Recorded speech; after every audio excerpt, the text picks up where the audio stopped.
Hello everyone, आप सभी को दिवाली की हार्दिक शुभकामनाएं। बहुत बहुत आप लोगों को विशेष दिवाली की।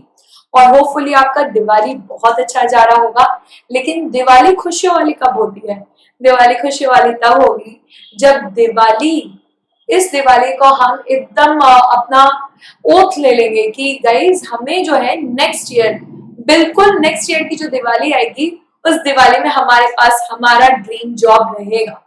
तो ये दिवाली बहुत ज्यादा खुशियों वाली हो जाएगी। और बस इसके लिए एक स्टेप मैंने लिया है कि आज हम कुछ एग्जाम्स जो लाइनअप है, स्पेशली अगर मैं बात करूं सीआईएसएफ की, सीआईएसएफ का आपका एग्जाम लाइनअप है और एसएससी जेई का एग्जाम लाइनअप है, एमपी सब इंजीनियर्स, तो नवंबर में आपके कुछ एग्जाम्स होने वाले हैं। इसके लिए मैं एक मॉक टेस्ट लेके आई हूँ। बहुत मजेदार मॉक टेस्ट है, आपको मन लगेगा आंसर्स को सॉल्व करने में। आप मुझे कमेंट सेक्शन में आंसर्स बताएंगे और इस दिवाली को हम खुशियों वाली मनाएंगे। तो आप सभी को वेरी वेरी हैप्पी दिवाली। सबके कमेंट्स में देख रही हूँ और बहुत अच्छा लग रहा है ना। तो इतने सारे विशेष मिले हैं मुझे सुबह से, आप सबको भी मैं बहुत बहुत विश कर रही हूँ। और बिल्कुल ड्रीम जॉब के लिए आप प्रिपेयर रहें, तैयार रहें, मेहनत करें। ऊपर वाले जिनको भी आप मानते हैं उन हैव फेथ इन हिम, है ना। और बहुत अच्छा रहेगा आपका दिवाली और ये साल पूरा बहुत अच्छा रहेगा।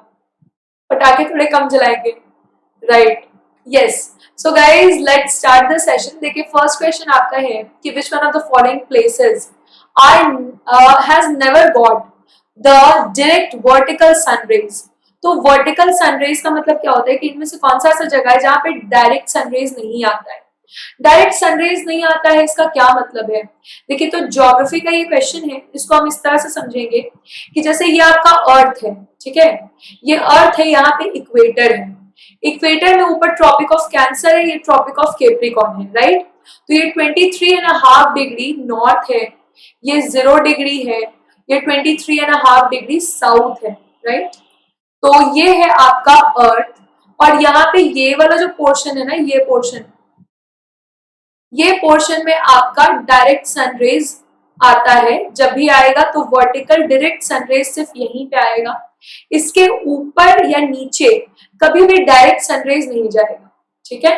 तो ना इसके ऊपर डायरेक्ट सनरेज जाएगा ना इसके नीचे डायरेक्ट सनरेज जाएगा, हमेशा इस समय इस जगह ही रहेगा।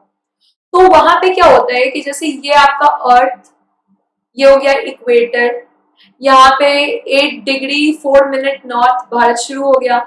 और भारत को ऑलमोस्ट बीच से ट्रॉपिक ऑफ कैंसर इसको कट करता है। आपको स्टेट्स के नाम याद होंगे, राजस्थान, गुजरात, मध्य प्रदेश, छत्तीसगढ़। उसके बाद है आपका वेस्ट बंगाल और झारखंड, मिजोरम और त्रिपुरा। तो ये 8 ऐसे स्टेट हैं जिससे ट्रॉपिक ऑफ कैंसर कर्क रेखा पास करता है। अब इसके नीचे यानी कि यहाँ पे है मुंबई, यहाँ पे है आपका चेन्नई और नीचे क्या है, तिरुवनंतपुरम है। तो यहाँ पे ये सारे हैं, यानी कि डायरेक्ट सनरेज यहाँ तो आएगा। लेकिन क्योंकि श्रीनगर ऊपर है, श्रीनगर आपका ट्रॉपिक ऑफ कैंसर के ऊपर है, तो यहाँ पे आपका डायरेक्ट सनरेज नहीं आएगा।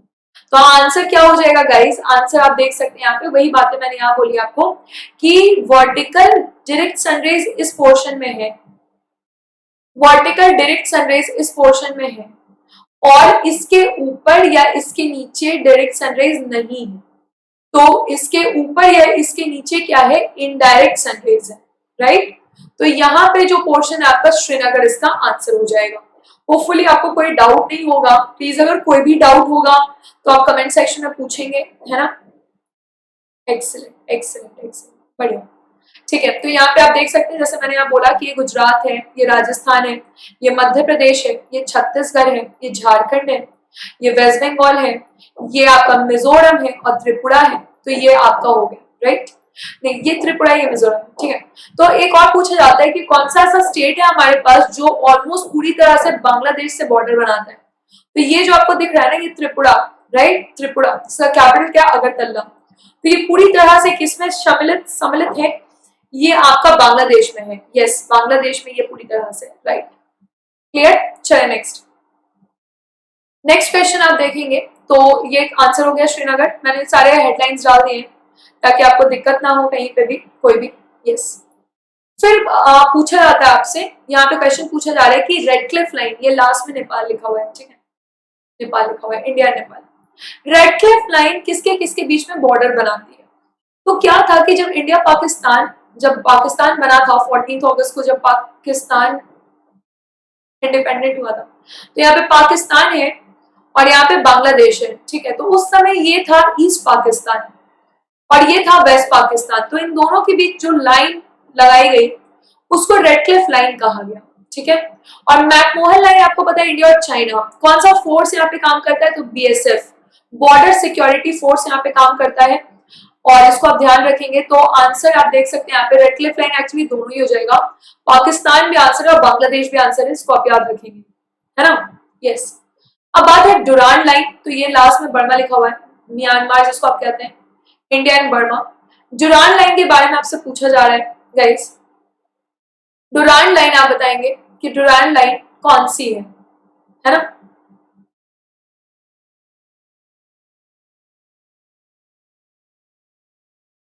हाँ ठीक है, तो डुरांड लाइन देखिए, ये हो गया आपका पाकिस्तान और ये हो गया आपका अफगानिस्तान। तो इन दोनों के बीच की जो लाइन है ये डुरांड लाइन है, ठीक है। ये कौन सी लाइन है? ये डुरांड लाइन। क्लियर है गाइस? अंडरस्टूड? यस। तो ये है अफगानिस्तान, ये है पाकिस्तान। तो ये लाइन कौन सी आपकी? Durand line. नेक्स्ट क्वेश्चन, दक्षिण गंगोत्री के बारे में आपसे पूछा जा रहा है।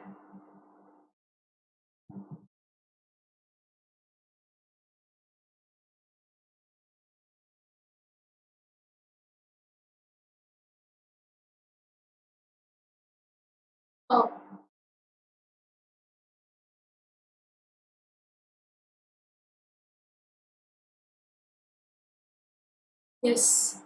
तो दक्षिण गंगोत्री के बारे में आपसे पूछा जा रहा है। दक्षिण गंगोत्री ये भारत का परमानेंट रिसर्च सेंटर है, दक्षिण गंगोत्री। और ये आप बताइएगा कि दक्षिण गंगोत्री जो है ये कहाँ पे है? आंसर्स आ रहे हैं आप लोगों के, बहुत बढ़िया, एक्सीलेंट गाइस। दक्षिण गंगोत्री आप जैसे देख सकते हैं ये अंटार्कटिका है, अंटार्कटिका। यहीं पे आपका मैत्री, भारती, दक्षिण गंगोत्री, ये आपका दक्षिण गंगोत्री। अच्छा, आपके लिए एक सरप्राइज है आज मेरे पास। तो जितने भी आपके महापैक्स हैं, जितने भी आपकी लाइव क्लास है, आप किसी भी चीज के लिए पढ़ना चाहते हैं, चाहे आप सीआईएसएफ के लिए पढ़ना चाहते हैं, सीडीएस के लिए पढ़ना चाहते हैं, या फिर आप एसएससी जेई की तैयारी करना चाहते हैं, एसएससी जेई का एग्जाम है, फिर आपका एमपी सब इंजीनियर का एग्जाम है, किसी भी क्लास में आप जाना चाहते हैं, या डिफेंस का या इंजीनियरिंग का, कोई भी आप महापैक लेना चाहते हैं, एसएससी का, बैंक का, तो उसके लिए आज आप कोड यूज कर सकते हैं Y332 और Y332 कोड जैसे आप यूज करते हैं तो यहाँ पे आपको डबल वैलिडिटी ऑफर मिलता है, साथ ही साथ 77% का डिस्काउंट भी मिलता है। तो ये बिग सिलेक्शन डे है दिवाली में। आप अच्छा मुझे एक बात कमेंट सेक्शन में बताएं कि वो जो पटाखे होते हैं, तो अनार होता है, घिरनी होता है, रॉकेट होता है, छुरछुरी होता है, तो आप बताएंगे आपका फेवरेट कौन सा है? यस, ये मुझे जानना है कि विच इज योर फेवरेट, आपका फेवरेट कौन सा पटाखा है ना। हाँ जी, ठीक है, ठीक है, एक्सेलेंट। तो Y332 कोड आप यूज करेंगे तो आपको बहुत बड़ा यहाँ पे मिलेगा ऑफर, इसको आप अवेल कर सकते हैं। अंटार्कटिका में आपका दक्षिण गंगोत्री परमानेंट रिसर्च सेंटर है भारत का, इसको याद रखेंगे।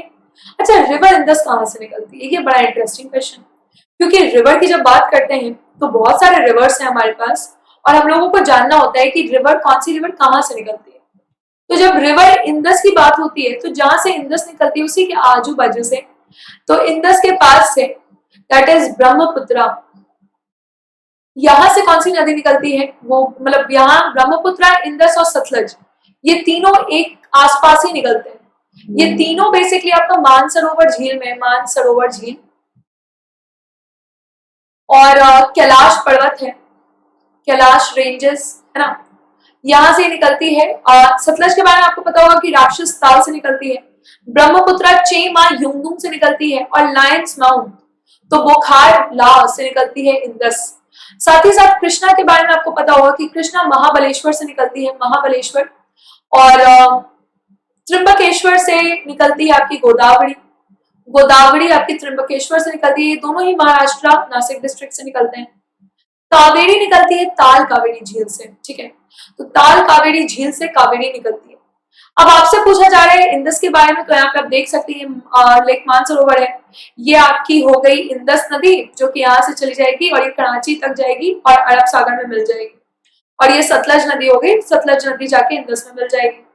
ये हो गई आपकी ब्रह्मपुत्रा नदी, ठीक है, जिसको हम सैंको से नाम से जानते हैं, सैंको नाम। और सैंको नाम से हम इसको जानते हैं तिब्बत में।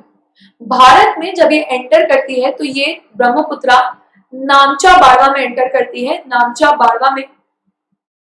और नामचा बाड़वा में जो पहाड़ी है, ये पहाड़ी का नाम नामचा बाड़वा है।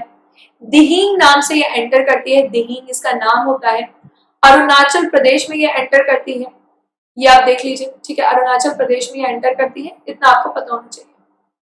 तो यहाँ पे देखिए महानदी के बारे में भी मेंशन है, तो गोदावरी के बारे में भी मेंशन है। तो महानदी में आपने देखा होगा कि महानदी जो है शिहावत छत्तीसगढ़ से निकलती है महानदी, ठीक है। और ये जो गोदावरी है ये आपकी निकलती है नासिक महाराष्ट्र से। वैसे महानदी के साथ साथ महानदी जो आपका अमरकंटक हिल्स में निकली, तो महानदी के साथ साथ दो नदियां और आसपास निकलती हैं, एक है नर्मदा और एक है सोन। सोन बिहार में पुनपुन में आके गंगा से मिल जाती है, तो ये आपकी नासिक से हो गई। फिर कृष्णा देखिए महाबलेश्वर से निकलती है, महाबलेश्वर ये भी आपका नासिक में पड़ता है, राइट, यस। और तुंगाभद्रा कृष्णा की सहायक नदी है। फिर आती है ताल कावेरी, ताल कावेरी कोडागु डिस्ट्रिक्ट से निकलती है, कर्नाटका में है। और नोयाल, कामिनी, भाविनी, अमरावती ये सब इसकी सहायक नदी है, ठीक है। तो कैलाश रेंज से निकलती है आपकी इंदस नदी, ये तो हम लोगों ने अभी पढ़ लिया है ना जी, बढ़िया, एक्सेलेंट। फिर है which Gupta emperor is presented his coin as playing the flute of veena. तो कौन से गुप्ता राजा हैं जिन्होंने वीणा बजाते हुए अपना एक कॉइन या उनका जो कॉइन है उसमें वो वीणा बजा रहे हैं, जैसे सरस्वती जी बजाती है वीणा वैसे। तो ये है समुद्रगुप्त। समुद्रगुप्त को भारत का नेपोलियन भी कहते हैं। इन्होंने बहुत बड़ा एरिया अपने डायनेस्टी में रखा हुआ था। सबसे पहले जो आपका गुप्ता डायनेस्टी है उसमें श्री गुप्ता है, फिर घटोत्कच गुप्ता है, फिर चंद्रगुप्त वन आए, फिर समुद्रगुप्त आए और विक्रमादित्य की उपाधि मिली चंद्रगुप्त टू को। चंद्रगुप्त टू के टाइम में ही फायान आए थे, है ना। तो इन चीजों को आपको याद रखना है, ठीक है, ओके। कालिदास का कौन सा किताब इसमें से है? इसका आंसर आप मुझे बताइए कमेंट सेक्शन में। बहुत सारे बच्चे पूछ रहे हैं कि बैचेस में किस तरह से एनरोल करना है। अच्छा, तो मैं वो बता देती हूँ कि बैचेस में आपको किस तरह से एनरोल करना है। बहुत इजी सा प्रोसेस है, इसमें कोई बहुत टफ नहीं है ना। तो बैचेस में एनरोल करने का प्रोसेस बहुत इजी है। यहाँ पे आपने क्या करना है कि आपने गूगल में जाना है, ठीक है। गूगल में जैसे आप जाएंगे तो आप adda247.com पे जाएंगे। जब आप adda247.com पे जाते हैं तो दिवाली फेस्टिवल में आपको डबल वैलिडिटी ऑफर मिलेगा, ठीक है। तो आप जैसे ही जाएंगे ना, तो आप जिस भी बैच में जाना चाहते हैं, जैसे आप गेट इंजीनियरिंग सेक्शन में जाना चाहते हैं और आपको डीआरडीओ का बैच चाहिए, तो अभी आपको ये दिख रहा होगा और बहुत ही कम, मतलब अभी आपको जितना दिख रहा है ना बहुत ही कम रेट में आपको मिल जाएगा।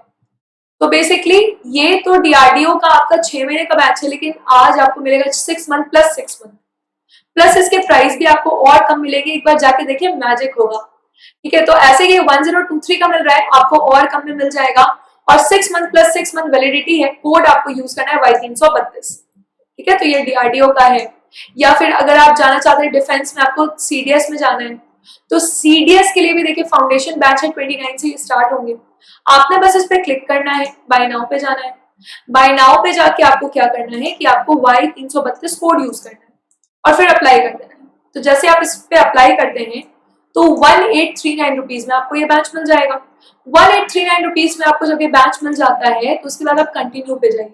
फिर आप अपना नाम लिखिए, जैसे मान लीजिए मेरा नाम ए है, फिर मैंने अपना नंबर लिख दिया यहाँ पे, तो मेरा नंबर, ठीक है, ये नंबर नहीं है मेरा, और मत कीजिएगा। और फिर ईमेल एड्रेस लिख दिया मान लीजिए। फिर आपने कंटिन्यू किया। कंटिन्यू करने के बाद मुझे पेमेंट करना है, जैसे मैं यूपीआई से पेमेंट करूँ या जैसे भी मुझे पेमेंट करना है तो उसको मैं पे करूंगी और ऑटोमेटिकली ये बैच, फिर I will get the batch. तो जैसे सीडीएस का बैच है वैसे ही आपका फिर ये आपका डिफेंस का सीआईएसएफ का बैच है ना। तो सीआईएसएफ का बैच एग्जाम आने वाला है गाइज, नवंबर में आपका सीआईएसएफ का एग्जाम है और 6, 12, 13 नवंबर को अनाउंस किया गया है। Y332 कोड यूज कीजिए, जल्दी से आप इस बैच में एनरोल कर लीजिए, बहुत फायदा होगा आपको। बैचेस में आपको सब कुछ एक साथ मिल जाएगा, ठीक है। टेस्ट सीरीज भी देख रहे हैं आप, टेस्ट सीरीज भी है इसमें, ठीक है। तो आप इसको बनाइए, कहीं पे भी कोई भी डाउट होगा आप मुझसे पूछ सकते हैं, राइट, यस, ओके गाइस। चले, तो अभी तक आपने आंसर सोच लिया होगा। अभिज्ञान शकुंतलम, देखिए इसमें नाम क्या है, अभिज्ञान। तो कालिदास ने ना नामों पे लिखा है, अभिज्ञान नाम है, मेघ नाम है, मेघदूतम, रघुवंशम, मालविकाग्निमित्रम, ऋतु संभव, कुमार संभव, ये सारे और जो है ये कालिदास के काम है। All works are of Kalidas, right, yes yes, excellent excellent. तो सारे कालिदास द्वारा लिखे गए हैं। अगला क्वेश्चन आपके सामने है। देखिए अब ये क्वेश्चन भी बहुत इजी हो गया होगा, क्योंकि मैंने पॉलिटी पढ़ाई है आप लोगों को, डीपली पढ़ाई है ना, पेड बैचेस में भी पॉलिटी चल रही है, यस यस बिल्कुल। कमेंट्स थोड़े लेट आ रहे हैं, हाँ हाँ बिल्कुल जी, ठीक है, ओके,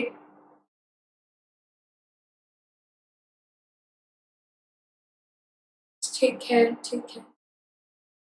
तो गवर्नर जनरल जो है, ये गवर्नमेंट ऑफ इंडिया एक्ट और चार्टर एक्ट, ये पोस्ट ऑफ गवर्नर जनरल। तो बेसिकली ये देखिए, गवर्नर जनरल का जो पोस्ट है, which government of India act generated the post of governor general, तो ये आंसर नहीं है। यहाँ पे देखिए, इसलिए मैंने ट्रिक किया है, आप लोग सोच रहे हैं यहाँ पे क्या हो जाएगा, ये हो जाएगा वाइसरॉय, है ना। इस एक्ट के तहत वाइसरॉय आए थे, और 1833 के तहत क्या आए थे, 1833 के तहत गवर्नर जनरल ऑफ इंडिया आए थे। और 1773 में क्या हुआ था, यहाँ पे आपके गवर्नर जनरल ऑफ बंगाल बने थे, जो कि कौन बने थे सबसे पहले governor general of Bengal guys, तो इनका नाम था वॉरेन हेस्टिंग्स, है ना। और ये जो है इनका नाम क्या है, विलियम बेंटिक, राइट। और ये वाइसरॉय बने थे आपके, सबसे पहले वाइसरॉय और सबसे आखिरी गवर्नर जनरल थे लॉर्ड कैनिंग। तो लॉर्ड कैनिंग सबसे आखिरी गवर्नर जनरल भी थे, और 1858 में यही जो है वाइसरॉय भी बन गए, फाइन, चले बढ़िया। मॉर्लेमेंटो रिफॉर्म, तो देखिए सेपरेट इलेक्टोरेट की बात की गई थी, सेपरेट इलेक्टोरेट की बात की गई थी, ये आपका 1909 में किया गया था। और डीआरकी की बात की गई थी, ये आपका 1919 में किया गया था। 1905 में क्या हुआ था, तो बंगाल का विभाजन हुआ था, तो बंगाल का पार्टीशन हुआ था 1905 में, ये याद रखिए। साथ ही साथ 1857 में क्या हुआ था, तो रिवोल्ट हुआ था 1857 में, रिवोल्ट ऑफ 1857 हुआ, और 34th रेजिमेंट के थे मंगल पांडे, ये आप ध्यान रखिए कि मंगल पांडे थे 34th रेजिमेंट के, है ना, यस, बैरकपुर के थे मंगल पांडे, चले बढ़िया। तो ये हो गया आपका 1909 का, बहुत बढ़िया। हाँ मुझे बहुत सारे विशेष मिल रहे हैं आज 24th of October, today on Monday. तो हाँ करंट अफेयर्स हो जाएगा आपका, करंट अफेयर्स की क्लासेस जो है ना, आज 24 तारीख है, तो 25 और 26 को थोड़ी दिवाली की है, 24, 25, 26 छुट्टियां चल रही हैं, तो 27 से और एक सरप्राइज भी है। तो आप लोग बहुत बोल रहे थे कि मैम क्लास लो स्टूडियो से, तो एक सरप्राइज है, देखते हैं, है ना। सुबह 8 बजे आपकी करंट अफेयर्स की क्लास हो जाएगी, और बिल्कुल उसके बाद जो है ताबड़तोड़ करंट अफेयर्स होगा, तो आप लोग यहाँ पे आइएगा, बहुत मजा आएगा। मॉर्ले मिंटो रिफॉर्म जो है 1909 में हुआ था। क्लेम्सफोर्ड जो मॉन्टेग्यू क्लेम्सफोर्ड रिफॉर्म है वो 1919 में हुआ था, यस, चले बढ़िया। नेक्स्ट नेक्स्ट क्वेश्चन आपके सामने है ये, और क्वेश्चन क्या पूछा जा रहा है आपसे, देखिए क्वेश्चन ये पूछा जा रहा है कि which one of the following government of India act या Indian council act brought 3 separate presidency, तो मद्रास, बॉम्बे एंड बंगाल। तो क्या हुआ था कि 1773 में रेगुलेटिंग एक्ट आया था। तो ये जो रेगुलेटिंग एक्ट आया था ना, तो इसमें बोला गया, इसमें सेंट्रलाइजेशन शुरू किया गया, सेंट्रलाइजेशन यानी केंद्रीकरण। तो इसमें बोला गया कि एक काम करें कि गवर्नर जो है आपके बंगाल के गवर्नर हैं, वो हेड रहेंगे, किसके हेड रहेंगे, मद्रास के भी हेड रहेंगे और ये बॉम्बे के भी हेड रहेंगे, तो दोनों के हेड बन जाएंगे बंगाल के गवर्नर, फाइन। तो अब ये चीज को हटाकर बोला गया कि नहीं, अब 1861 में यानी कि 1773 से लेकर 1858 तक क्या चला? सेंट्रलाइजेशन चला, सेंट्रलाइजेशन चला, है ना। और 1861 से लेकर जब तक आपका भारत आजाद होता है तब तक डिसेंट्रलाइजेशन चला, ठीक है, विकेंद्रीकरण। तो ये डिसेंट्रलाइजेशन जो है ये आपका चला, और इसमें कहा गया कि नहीं अब अलग कर दीजिए, अब नहीं है गवर्नर जनरल ऑफ बंगाल जो है वो हेड है और मद्रास और बॉम्बे के जो गवर्नर है वो उनके सबऑर्डिनेट है, अब ऐसा नहीं है। 61 में तीनों का अलग अलग कर दिया गया कि तीनों अपने अपने गवर्नर बन जाएंगे। डक्कन पैसेज, देखिए अब डक्कन पैसेज के लिए मैं एक छोटी सी स्टोरी आपको सुनाऊंगी, ऐसा मैंने ये बहुत बार बताया होगा आपको। तो ये ज्योग्राफी का क्वेश्चन है, अब इसका आंसर आप देंगे लेकिन मैं आपको कंसेप्ट बता देती हूँ। ये है आपका इक्वेटर, इक्वेटर के ऊपर 10 डिग्री का आपका चैनल है, इक्वेटर के ऊपर 10 डिग्री चैनल है, ठीक है। अब इक्वेटर के ऊपर जो 10 डिग्री चैनल है इसके ऊपर है अंडमान, इसके नीचे है निकोबार। अब जब अंडमान के बारे में पढ़ते हैं तो सबसे ऊपर है नॉर्थ अंडमान, फिर है मिडिल अंडमान, फिर है आपका साउथ अंडमान, और साउथ अंडमान के बाद एक गैप है, और ये गैप है आपका दनकन पास, और दनकन पास के बाद है आपका लिटिल अंडमान, ठीक है। दनकन पास के बाद क्या है? लिटिल अंडमान है। तो लिटिल अंडमान है दनकन पास के पास, और अब उसके बाद आपका 10 डिग्री लाइन है, और फिर आपका निकोबार है ना, निकोबार है। तो now you have to tell me guys, now you have to tell me that ये जो दनकन पास है ये किन दोनों के बीच है? तो ये है आपका south and little Andaman, south Andaman and little Andaman, ठीक है, यस। तो यहाँ पे आप देख सकते हैं north Andaman, south Andaman, middle Andaman, फिर साउथ अंडमान, फिर दक्कन पैसेज, फिर लिटिल अंडमान, फिर 10 डिग्री लाइन, फिर ग्रेट निकोबार। फाइन, चलो। अच्छा, कौन सा शहर ट्विन शहर है? दो शहर है जो कि ऑलमोस्ट ट्विन है, ये आप बताइएगा। यस, तो ये क्वेश्चन का आंसर आप मुझे कमेंट सेक्शन में बताइएगा। और साथ ही साथ मैं आपको बता दूं कि आज दिवाली के दिन आपको मिल रहा है डबल वैलिडिटी ऑफर, अगर आप कोड यूज कर सकते हैं Y332 इसमें। जो भी कोर्स में आप जाना चाहेंगे, किसी भी कोर्स में, मैं फिर से बता रही हूँ, किसी भी कोर्स में आप जाना चाहेंगे तो आज आपको दिवाली पे डबल वैलिडिटी का ऑफर मिलेगा। इस ऑफर को आप जरूर जरूर अवेल करें, है ना, बहुत अच्छा ऑफर है आपके लिए। हर एक चीज पे आपको इतनी बड़ी डिस्काउंट मिल रही है गाइस, कभी भी इसके पहले इतना बड़ा डिस्काउंट आपको नहीं मिला होगा। तो दिवाली में हम ये सिलेक्शन का जो रिवॉल्यूशन लेकर आए हैं, जिसके तहत आप किसी भी एग्जाम की तैयारी कर रहे हैं ना, आपको कोई भी प्रॉब्लम नहीं होगा, ना आपको कोई फिनेंशियल इशू होगा और ना ही आपको कंटेंट से रिलेटेड कोई इशू होगा। तो आप इसको जरूर अवेल करें, और बहुत बड़ा गिफ्ट है आपके लिए, सरप्राइज है, तो आप इसको अवेल करें। आपने क्या करना है, आपको गूगल पे जाना है, फिर से मैं बता रही हूँ, और यहाँ पे बस आपको देखिए ये ऐप तो होना चाहिए adder247.com का, है ना, adder247 का, और ये वेबसाइट है आपका। तो आप अगर आज महापैक लेते हैं तो सबसे कम प्राइस में महापैक भी मिलेगा, और सबसे कम प्राइस में आपको लाइव क्लासेस भी मिलेंगे।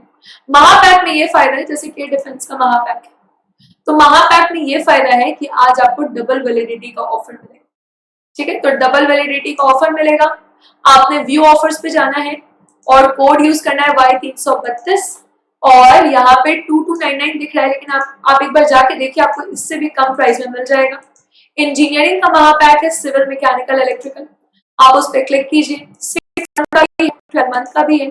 6 मंथ का लेंगे तो 1 साल का मिलेगा, 12 मंथ का लेंगे तो 2 साल का मिलेगा। तो 2759 रुपीज में आपको ये मिल जाएगा महापैक, ठीक है guys. And also one more thing, कि आज दिवाली के दिन आप अपने अंदर जो वो लाइट है of hope, of the spirit that yes you can do it, you want your dream job, you will get your dream job, ये थॉट आप रखिए, और जितने भी नेगेटिव थॉट्स है उसको हटा दीजिए। कुछ भी आप जो भी करेंगे ना, जैसा आपका पाथ है, जिस तरह से आप कोशिश कर रहे हैं, जिस तरह से आप मेहनत कर रहे हैं, तो आपको उसके अकॉर्डिंग रिजल्ट मिलेगा। और मुझे पता है कि आप जैसे मेहनत कर रहे हैं, बहुत ही बेहतरीन तरीके से मेहनत कर रहे हैं, और सारा कमिटमेंट कर रहे हैं, आप अपने रिविजन कर रहे हैं, आप एमसीक्यूज को प्रैक्टिस कर रहे हैं मैक्सिमम। आज टेस्ट सीरीज पे भी आपको मिल रहा है डबल वैलिडिटी, ठीक है। तो टेस्ट सीरीज के लिए मैं एक छोटी सी बात बता दूं कि वहां पे ना Y332S है, ठीक है, एस। जैसे ये डिफेंस का टेस्ट सीरीज है, फॉर एग्जाम्पल कोई भी टेस्ट सीरीज आप ले सकते हैं, बैंक, SSC, डिफेंस, इंजीनियर्स, तो यहाँ पे टेस्ट सीरीज Y332S पे मिलेगा, S को। तो ये टेस्ट सीरीज में मिल जाएगा आपको, डबल वैलिडिटी इस पे भी है। तो आप रिविजन कर रहे हैं, आप टेस्ट बना रहे हैं, आप अपना रूटीन फॉलो कर रहे हैं, पढ़ाई अच्छे से कर रहे हैं, तो उसके बाद आपको कोई प्रॉब्लम नहीं होगा। So all the very best and thank you for the session, और इसी तरह से पढ़ते रहिए। Happy Diwali to everyone. Thank you.